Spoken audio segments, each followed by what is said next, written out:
today I received an email from a person named Emil from Sweden. And he wants to know, he said he's been listening to my show for a while now, and I just need to know, you are surely familiar with sleep paralysis. Why would you disregard this as an explanation to your experiences? Okay. Well, I responded to him, and I said this. I said, Emil, good question. I actually did experience sleep paralysis several times as a child. Didn't know what that was until I grew up. Anyway, when that happened, I couldn't move. I'd be lying there in bed completely paralyzed, and it would take a few moments before I was finally able to move. When I had my experience with the alien being, I was completely mobile. I was moving freely. I was not suffering with sleep paralysis at that time. Okay. And there was some more exchanges back and forth, and he actually suggested that maybe I was having sleep paralysis in 1994 when me and my buddy saw a flying saucer, and I don't know how he arrived at that one. Because, I mean, it was two people, we were awake, we were fishing on the shore of this little pond, and a flying saucer showed up. There was two people that saw it. We were wide awake. So, anyway, so I want to talk about this for a minute here. Now, of course, I'm sure I touched on sleep paralysis in one of my earlier podcasts over the last year and a half or so. But there's so many podcasts and videos now, I don't remember which one it was in. But I know I've talked about it before, and so I'm going to talk about it here. Now, when I was a kid, I did have sleep paralysis several times. Now, anyone who's had sleep paralysis knows how terrifying that is. Basically, it's like you wake up and you're laying there, and your mind is awake, but your body, your brain, the wires are crossed in your brain, and your body still thinks it's up. Your brain's still telling your body you're asleep, and you can't move. You're like, basically what happens is your brain when you go to sleep, your brain shuts everything down and shuts your body off, so you don't sleepwalk. Now, so of course, sometimes those wires get crossed in the opposite direction, and people do end up sleepwalking. And then sometimes the other way is when you wake up, you're wide awake, you're not asleep, but your brain thinks thinks you are asleep for some reason, and your body keeps your body still paralyzed so you don't walk around. And that happened to me a few times. I'd say about 4 times when I was a kid, growing up. And I remember a couple of the times, like it was extremely scary. We wake up and you can't move a muscle, right? And then I remember I'd be laying there, and it would take like a few minutes, and finally I'd start with my pinky, and I get my pinky to move, and then I would snap out of it finally. And it was just scary to experience. I never knew what it was. In fact, I don't even remember telling my parents about it. I don't remember saying, "Hey, Mom, I couldn't move. I woke up and I couldn't move." I don't even remember saying anything about it. I just let it go, and I never knew what it was. It wasn't until 20 years later, a long time later, I was growing up when I was reading something about sleep paralysis, and then I realized, okay, that's what was happening to me when I was a kid sometimes. Now, that was not the case when that alien being showed up in my room when I was almost 9 years old. When I was able to move, I was not paralyzed whatsoever. So there's a difference here. In fact, I wake up in the middle of the night. I've told this story a number of times. I'll tell it again. I wake up in the middle of the night. I have this thin blue blanket. I have it over my head, right? And the light's on in the room. I was sleeping in an attic. My brother Davey was on one side and I was on the other side. And I wake up and I could hear this, like it was an electronic humming sound, a constant sound. It never let up. During this entire episode. This episode lasted for like 20 minutes. Never let up once. And it was very scary. I mean, but the scariest part about it was the fact that there was something in the room, and I could see it. I could see the shadow of its arm and its hand. Its hand only had 3 fingers, right? And the fingers were thick on the bottom and came to almost points at the tips. And I could see the hand and its palm and the shadow of its arm getting closer to where my face was, and then further away. It was like moving up and down right above my head. This hand was moving up and down right above my head, and it went on the whole time. It never stopped. That arm never stopped doing that throughout this entire episode. And I'm wondering what the hell's going on here. I wake up in the middle of the night and there's this sound and there's this something standing right by my bed with only 3 fingers on its hand. I was thinking it was the devil or a demon. That was the extent of my imagination, because at the time I was an altar boy in the local Catholic church. It was right near my house. I was there for 10 years as an altar boy, and of course, the only thing I could think of at that moment was that this was some sort of a demon that has manifested itself inside my room, and I didn't know what was going on or what was about to happen. I had no idea, but this thing was there. And I was wide awake, and I was able to move, and I was able to talk. In fact, I started talking to this thing. I was like, who's there? What's going on? Who's there? But this thing just kept on doing this. Didn't deviate. It didn't acknowledge my questions whatsoever.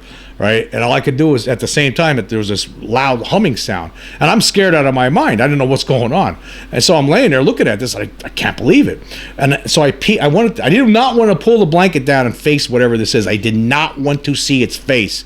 Right, because I knew whatever that face was going to be horrible, because whatever this hand did not look human. Right, when I saw this 3-fingered hand, the fingers didn't look human, like human fingers. The hand didn't look like human fingers, and the arm didn't look like human fingers. Right, so I did not want to see its face. So when I peeked out of the blanket, I could see my brother Davey on the other. I peeked away. The thing was here, and my brother Davey was on the other side. So I peeked out of the blanket to the other side of the bedroom. And I could see my brother Davey, and he was facing me. He was facing toward me. He was in a deep sleep. And I started screaming to him to wake up, right? And he would not wake up. Had he woken up, he would have been looking straight at that thing, right? But he never woke up. And that humming sound, right, was somewhat muffling my voice. And so, I'm yelling to my brother Davey, and he's not budging. I mean, I'm Davey, yelling at the top of my lungs, and he won't budge. He's not waking up.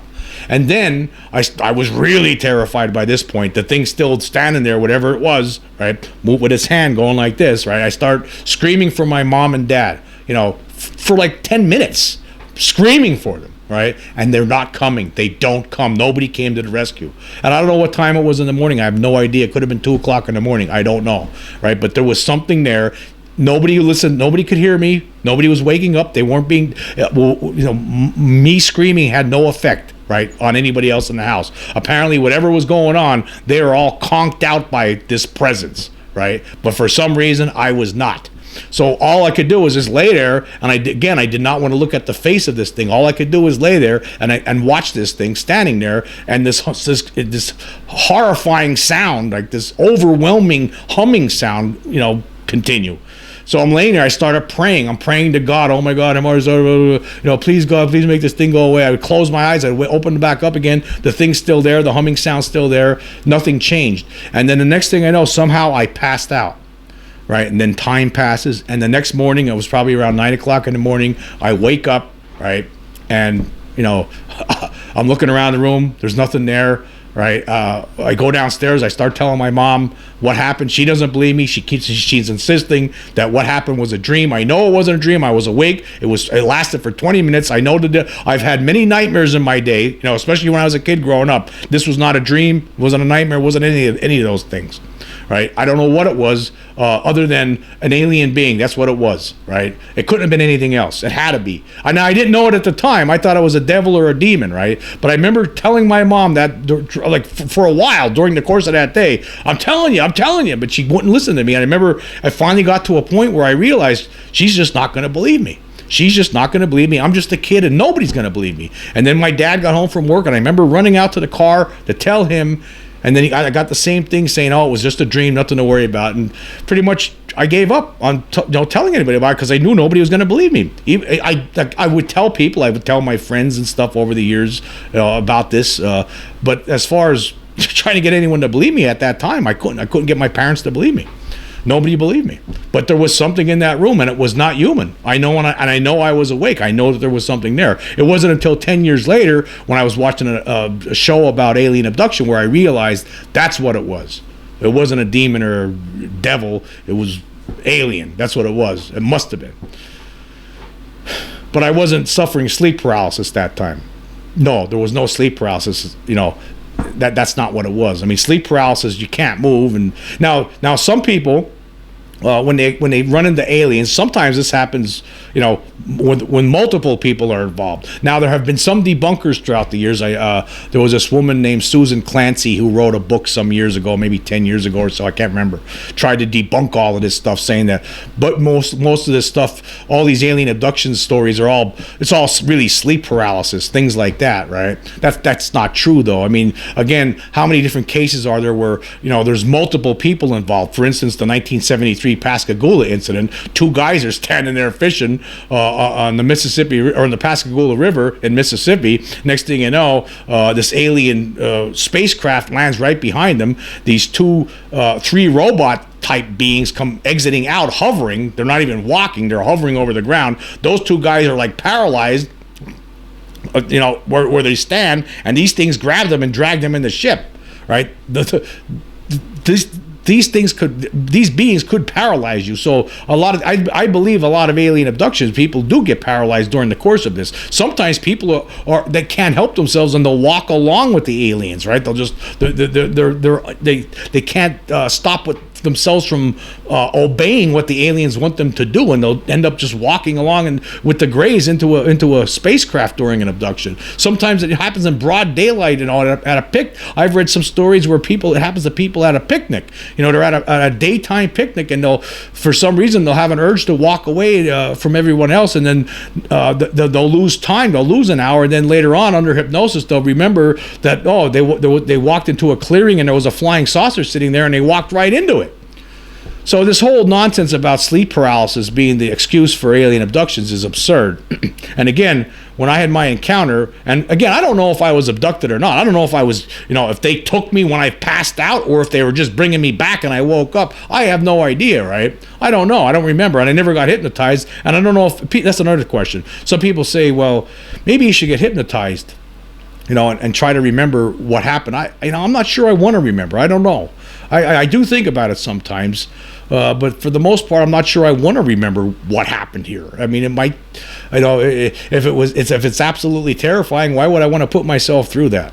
I already know that there's something going on here, so there's really no point in hypnotizing myself to relive some really horrifying aspect of this reality, right? Because that would be horrifying. I would be horrified. I think I would be. I'm sure I was, if I was ever abducted, right? If that was a part of an abduction, right? Like whether it happened before I woke up or whether it happened after I passed out, one or the other, I don't remember. I don't know if I want to remember. But who knows? Maybe I'll change my mind at some point in the future. I don't know. So yeah, it's not, sleep paralysis is scary, but let me tell you something, aliens are scarier. When you have of course, those incidents when I had sleep paralysis, right, I could tell you, and I'm sure anybody else out there that's experienced sleep paralysis will tell you, it's not fun. All right, now it hasn't happened to me since I was a kid, since I think maybe the last time it might have happened to me was in 5th grade. I might have been 10 years old, maybe 11, I don't know, maybe 6th grade, I don't know, but it was a long time ago. But I don't remember it happened when I was an adult. Like, it never happened to me when I was an adult. Now, there was one other thing that did happen to me when I was very young, when I was 5 years old. Now, I never talk about this because I do think that this was probably a dream. I don't know. Or it could have been sleep paralysis. I'm not sure. This was something when I was about 5 years old.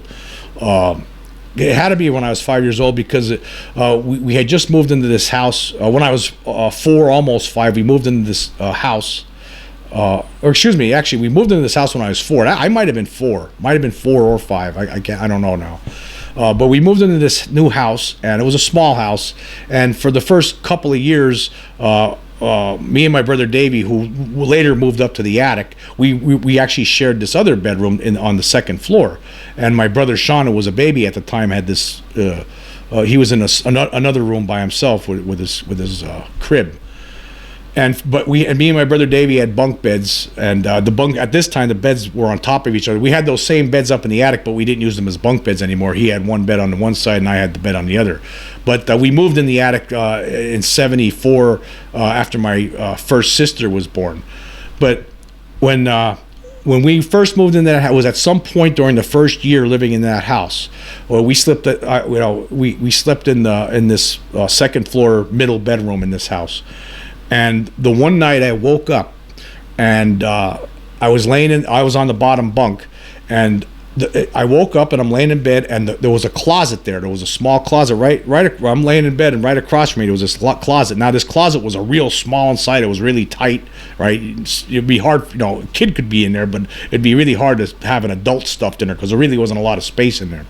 But nonetheless, and whatever was going on, whether this was a dream or maybe some people say when you're having sleep paralysis, you feel like there's a presence. Well, I woke up and I was laying there, but I think this is a memory from so long ago. I'm not sure if I was moving. I think I was moving, so I don't know if it was sleep paralysis. It could have been a dream. But anyway, the door opened up of this closet, and this figure walked out, and the figure had like a white shirt on, but I couldn't make out the face. And the thing, whatever it was, this came right up to my bedside, right? And when it got to my bedside, like blackness overcame me, and I felt then I couldn't move. That I felt like I was smothering actually for a few seconds, like I was feeling like I was smothering, and as I was smothering, I just conked out into like a deep sleep, right? And that was it. And then I woke up the next day, and I'm not even sure if I ever went I don't remember ever going to my mom and dad and saying, hey, there was, I think, or even, being concerned about it. Like, I don't remember, but I do remember whatever, that the closet door opened up, something came out. Like I said, I couldn't see its face, but it had some sort of a white shirt on, and when it got close to my bed, I felt like I was being smothered, and I went into complete blackness. And I always, even at that time though, I believed it was a dream. I was thinking it was a dream. The next day, when I was only like around 5 years old, but it was scary. But I'm not sure what that was. I don't know. I don't know. But it was a strange thing, and that never happened again. That was the only. I mean, I've had lots of nightmares throughout my days, right? When I was a kid growing up, I remember having all kinds of nightmares. I remember, monsters would be chasing me around, whatever, or you're falling, all kinds of stuff, and you would wake up and it was a dream, right? The thing with the alien, right, in the room that time, that was not a dream. I was wide awake. Again, this whole thing lasted for 20 minutes. I was as awake as I am right now, right? So I know that it was real. And there was also another thing that I was told about when I was a kid that I don't remember any of this, but I did have night terrors a couple of times. Like I remember, then this was probably around the time, I might have been around 7, right? 7 going on 8, maybe around that time. I remember my mom telling me like a couple of days in a row saying and this was early in the night, like it would be around, I'd go to bed we'd have to go to bed at 9 o'clock. And then my mom said around 10:30 at night, I'd come downstairs, she would be watching TV, and I'd be crying in absolute terror. And then I would just stop and then go back to bed again. Now, if you read about night terrors, that's usually how that happens. People get up having these intense, horrifying nightmares, and they act out. They scream and cry, and it usually happens not long after you fall asleep. I looked into this, so I think that they were obviously night terrors. And I remember my mom telling me about this, and just not having any recollection of it whatsoever. She said, and then I remember telling it happened a second time. I remember her saying, hey, guess what? You were screaming again last night. And I say, what do you mean? She goes, you came downstairs and you were crying your eyes out. And then you just went back upstairs to bed like nothing happened. Night terrors. That's what that was.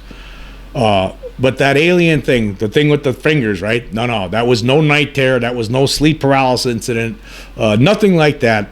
That was real. Whatever was there, whatever was going on, there was some presence in the room. There was a sound that I heard. I mean, I saw my brother. I mean, everything was, as it is right now when you're awake. It was going on as awake. I couldn't believe what was happening. It was hard to believe, but no, it was real.